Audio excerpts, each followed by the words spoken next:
What's good, y'all? It's Pod.cannion. I'm back with another reaction video. We have Mr. Ballen, perhaps the two most dense killers of all time. And shout out to Mr. Ballen. He's almost at that diamond play button, almost at 10 million subscribers. A really good storyteller, I'm not gonna lie. So this is like a 2-in-1 story thing. And yeah, we're gonna see these. I haven't listened to this one, so I haven't actually listened to Mr. Ballen in a while, so this will be a good reaction. If y'all are new, subscribe, because all we do is chill over here, and like the video if you like it. With that being said, let's get into it.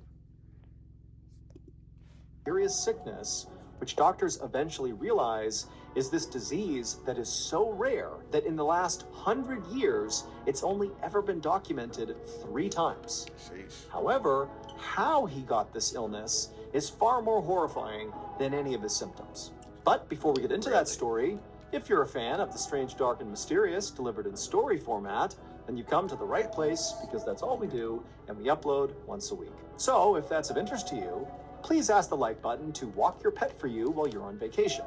But don't tell them that your pet is actually an angry saltwater crocodile. Also, please subscribe to our channel and turn on all notifications so you don't miss any of our weekly uploads. Okay, let's get into today's story.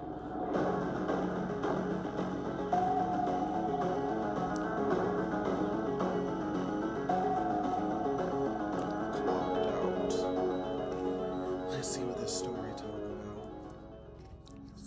On the afternoon of July 29th, 2016, a 23-year-old college student named Felix stood in the break room of the industrial manufacturing company where he worked in northwestern Germany.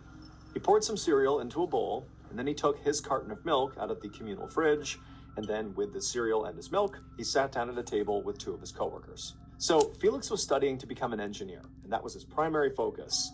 And on his breaks from school, he would work here as a machine mechanic. But as a result of that, basically just being a college kid looking for a side gig, it made him one of the youngest people at this company. And so oftentimes, Felix had a hard time relating to his coworkers, who were all basically a lot older than him. And in fact, now, as he sat down to eat his cereal, the 2 coworkers that were sitting there already, these 2 men named Otto and Klaus, who were in their 50s, it's like they didn't even look up and acknowledge him. They just continued silently eating their sandwiches as if Felix wasn't even there. At first, Felix put up with the fact that this lunch break so far was pretty awkward. Like, there was no conversation happening here. He definitely felt like he did not belong here.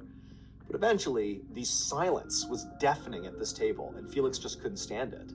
And so he said to his coworkers, Klaus and Otto, hey guys, how's the day going? And Klaus looked up and stared at Felix, and he just shrugged, said nothing, and went back to eating his food. Now, Klaus, admittedly, was known as sort of a loner employee who kind of kept to himself, so this behavior was somewhat normal, although somewhat off-putting to Felix, who's trying to obviously start a conversation here. But then Otto, he looked up, and he looked at Felix, and he was about to say something, but then paused, and this grimace came over his face, and he just said to Felix, you know what? I'm not having a good day. My head hurts, my stomach hurts, I feel tired, I feel kind of awful. And so now Felix is like, okay, sorry, Otto, I don't know what to tell you, that's tough. Yep. And then the 3 men just kind of went back to eating and back to silence. Now, Felix didn't know how to make this any less awkward, and so he just went back to eating his cereal in silence, and then when he was done, he got up and left the awkward break room. But Felix had only been back to his job for a couple of minutes when suddenly he felt this intense stomach cramp that made him double over in pain.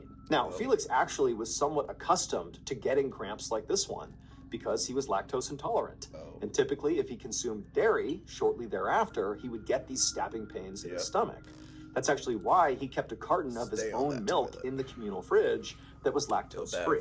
And so suddenly, Felix wondered if maybe he had accidentally grabbed the wrong milk when he had poured his cereal just now. Had he grabbed regular milk, causing this pain? And so as a wave of nausea came over him, Felix sprinted back into the break room, opened up the communal fridge to see if he had grabbed the wrong milk, but he saw there was actually only 1 container of milk in the fridge, and it was his, the lactose-free kind. Okay. And so he had no idea what was actually causing these cramps because it couldn't have been dairy. But at this point, Felix was just so nauseous that all he could think about now was the fact that he could no longer work today. He had to go home. And so Felix told his supervisor he had to go, and then he rushed out to his car, he sped home, and barely made it into his bathroom in time in order to vomit into the toilet. And after he vomited, he felt a little bit better, and so he wiped his mouth, and he stood up straight, took a deep breath, and then he went to the sink, and he splashed some water on his face, and he grabbed the towel, and he went to dry his face, and as he did, he noticed something. He noticed the tips of his fingers were now tingling, like his hands were going numb. And so reflexively, he put down the hand towel and began flexing and opening and closing his hands over and over again to increase the circulation to his fingers, to maybe get the feeling back, but nothing he did seemed to help. And at this point, Felix couldn't help but feel a little bit scared. Now, stomach cramps and nausea were somewhat normal symptoms for him, considering, again, he was lactose intolerant. Those were normal symptoms of illness. But losing circulation in your hands was not something he was used to. This was something else. And so even though... If I'm gonna make a prediction, I'm going to think that the killers were the Felix was an adult. He was 23 years old. And they might have poisoned his first thought was, I gotta call my mom. That's the only thing, because if they not fuck with him, they all like... This is Sarah, and this is her team. I'm not Month having a 1, good 5 day, people, sir. everything runs smoothly, And then quick there's only updates, one easy part of coordination, milk, teams in which sync. they know Month he 2, uses. team doubles to 10, more meetings. That's just my thought. I could be wrong. If you don't That's know my this, prediction. late last year, we launched a brand new, strange, dark, and mysterious show called Exactly. Mr. Like, of You course, can if you're listen to an lactose entire intolerant, batch you of will be 8 on the toilet. Felix was But, still like, sick.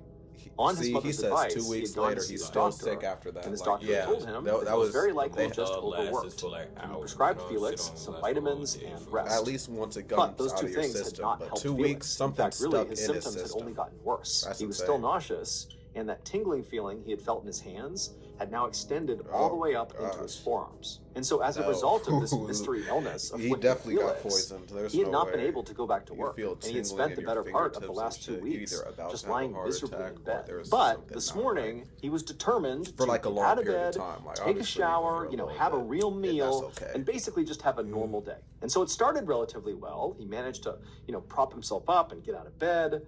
But as he staggered his way towards the bathroom, he lost his balance and had to grab onto the door to keep from falling to the ground. After steadying himself, Felix did attempt to keep walking towards the bathroom, but it was like the commands from his brain were not reaching his legs. And so he kept slipping and staggering and almost falling. And so eventually he just turned around to go back to bed, but immediately he kind of collapsed to the ground and had to literally crawl painstakingly back to the bed.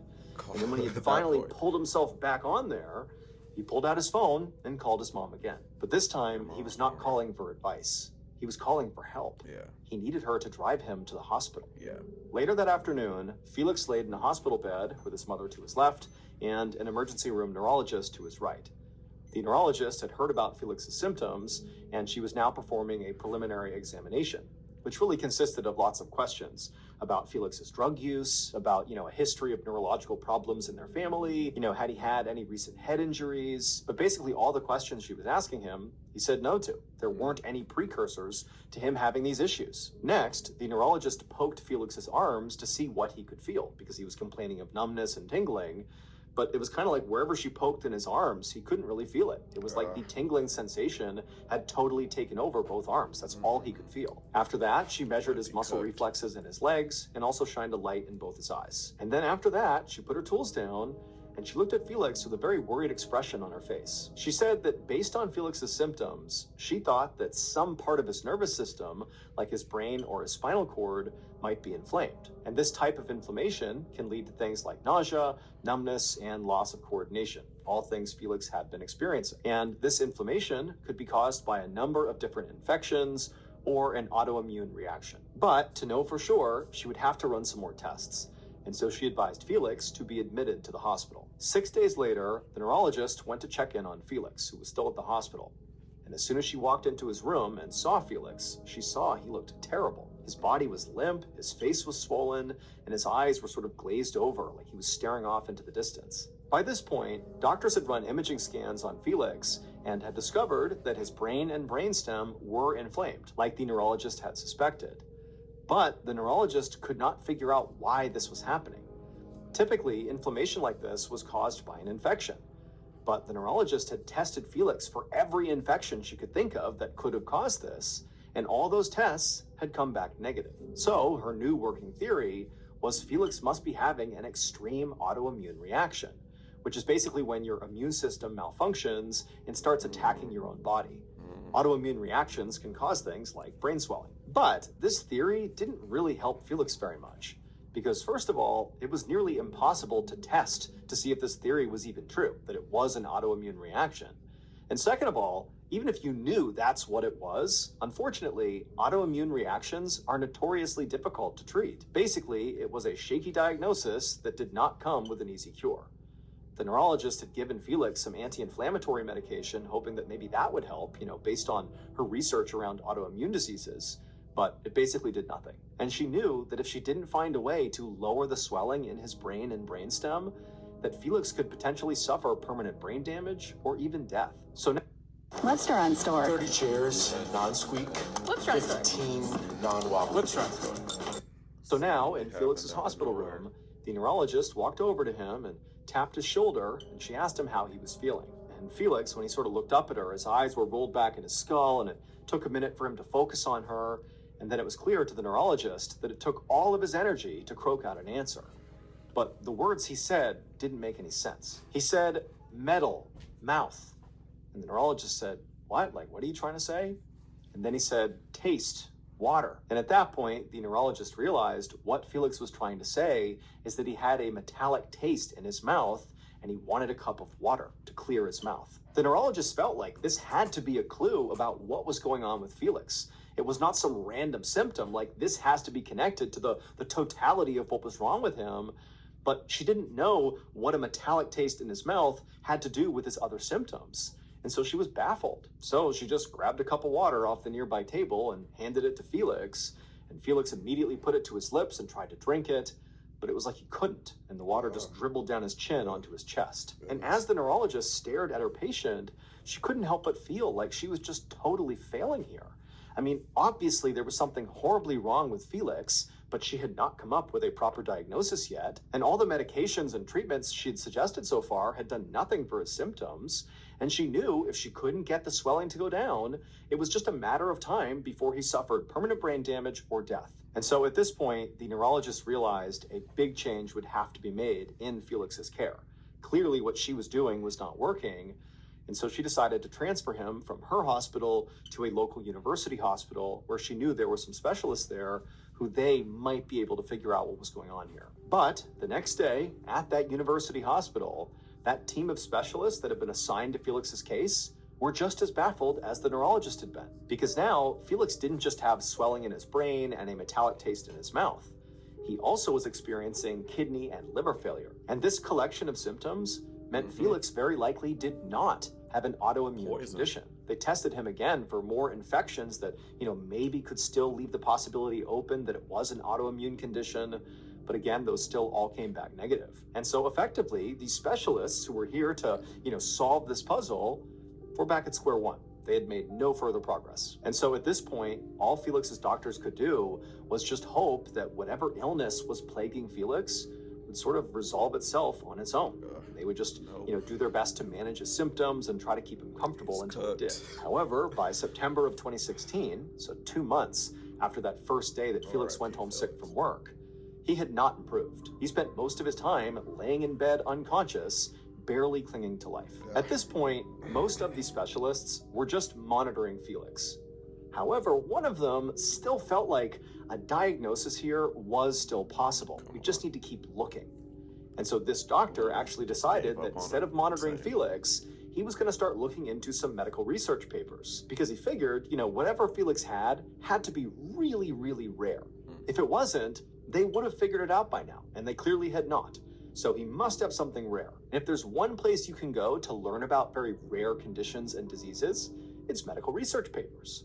And so he began combing through all these papers, and sure enough, he would actually find a case about another patient who had the exact same symptoms as Felix. and they even appeared in the exact same order. First, the stomach cramps and nausea, followed by the tingling in the arms, then the loss of coordination in the legs, then the swelling of the brain, followed by the metallic taste in the mouth, and then ultimately kidney and liver failure. And just like Felix, this patient's diagnosis in this medical journal was not an infection, nor was it an autoimmune disease. Instead, it was a condition that was so rare, it had only been recorded 3 times anywhere in the world over the last century. But this doctor understood that even though Felix's symptoms did appear to match, it still was highly unlikely he actually had this diagnosis because it's so unbelievably rare. However, the doctor thought, well, I'll just rule this condition out. All I need to do is a simple blood test. And so he did this blood test on Felix, literally believing it would just rule this out, except when the results came back, it was positive. This doctor had just solved the case, the one that nobody else seemed able to do. But the doctor was not happy. Instead, as he stared at the test results, he was kind of horrified because this diagnosis was a death sentence for Felix. There was no cure for this. And worse, this diagnosis meant other people potentially could be in danger here. And so the doctor knew his next step, of course, would be to contact Felix's family and tell them what he had discovered. But he also knew this was no longer just a medical problem. The doctor called local law enforcement, and they began their investigation immediately. They interviewed basically everyone Felix ever interacted with on a regular basis, and they also sent forensic technicians to all the places that Felix spent any time. And these technicians ran tests on all the surfaces that Felix might have touched at one point or another. They also ran tests on the food and the water that he might have consumed. They even at one point tried to test the air that Felix had potentially breathed. And they did all this because they were trying to find one very specific substance. But despite basically looking everywhere in Felix's life for weeks and weeks, they didn't find it. Meanwhile, Felix's condition only got worse. By the end of September, he had slipped into a vegetative state. But at least so far, the doctor's worst fears had not been realized. They actually expected other people to begin to turn up to hospitals with similar symptoms as Felix.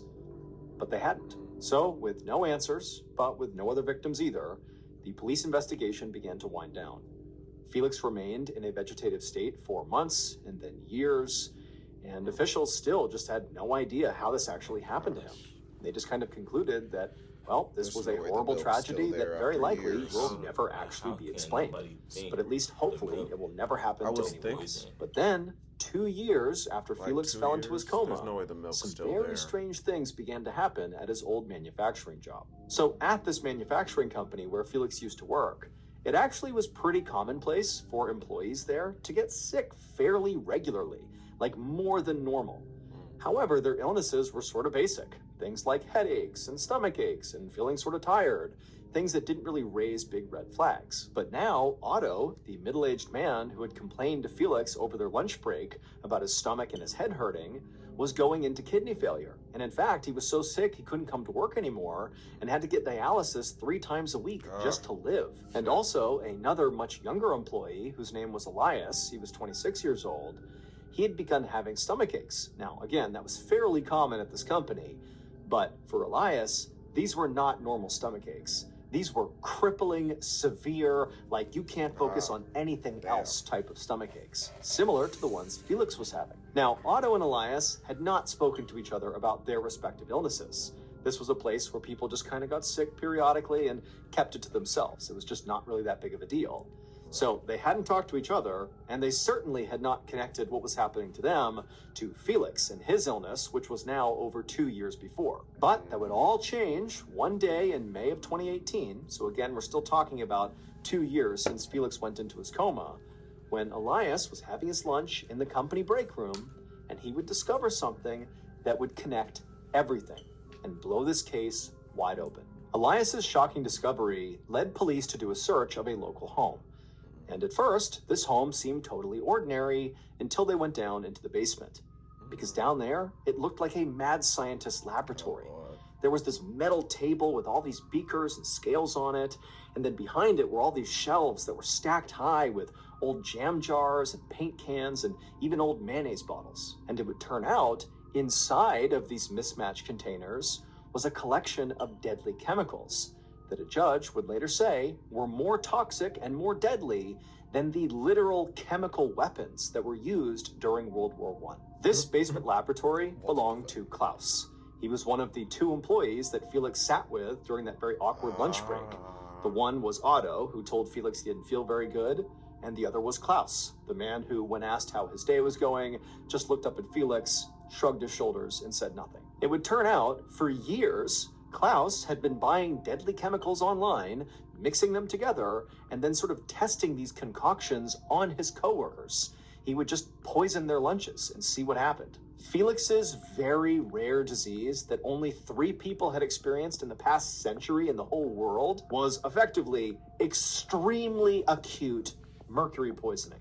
Basically, an ungodly high level of mercury poisoning. Because Klaus was literally just putting mercury into Felix's cereal, and he was just eating it up. In addition to poisoning Felix's cereal, Klaus also put lead literally right on top of Elias's sandwiches, and then he also put a combination of lead and cadmium into Otto's food. Klaus was only caught because Elias made that big discovery. While he was eating his lunch, he noticed there was a strange powder sitting on top of his sandwich, and so he called the police. Klaus never explained his motives for the poisonings. In March of 2019, he was ultimately sentenced to life in prison. And unfortunately, 10 months after that, Felix, who'd been in a vegetative state for 3 years to that point, passed away. As for Elias and Otto, they still suffer from long-term effects of chemical poisoning.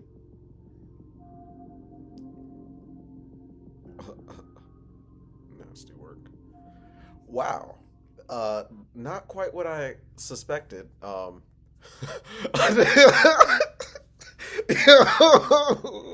Not quite what I suspected at all. Holy shit. That's why, bruh. Yeah, this guy's videos be crazy, bruh. Like, that was a twist, if anything. Like, I thought I was right. I thought it was just the milk. No, he was... Oh my gosh. And, like, the hints were there. Like, people getting sick, I thought it was just something in the air. No, he was testing his diseases on his coworkers. That's weird. Yo. Oh my gosh. Yep, that's why you got to make sure you know who you're working with. That's why you don't eat after people. Don't let that's why I don't leave my lunch in the freaking... No way I'm... my lunch at work. I don't care how old I get. No, for real. Like, now I definitely don't want to after hearing that. That joke is crazy. Like, oh my gosh. He just did it for the love of it. Just for the love of the game. That is insane. Oh my gosh, bruh. Salute to Mr. Ballen, bruh. That was a crazy... They should have given him death for that. Like, he's causing death out here, yo. He should at least get first-degree murder. At the very least, he killed somebody. And attempted to kill people. Like, oh my gosh. That is a madman. That is literally a madman. Holy shit. Damn. If y'all thought that was interesting, if y'all like that video, go ahead and like it. Subscribe if you're new, because, you know what I'm saying, it helps out the small channels trying to get to 1,000. Well, appreciate y'all who be rocking with us. And with that being said, y'all be great. Y'all be safe. Keep getting to that bag. And I'm going to catch you on the next video. Peace.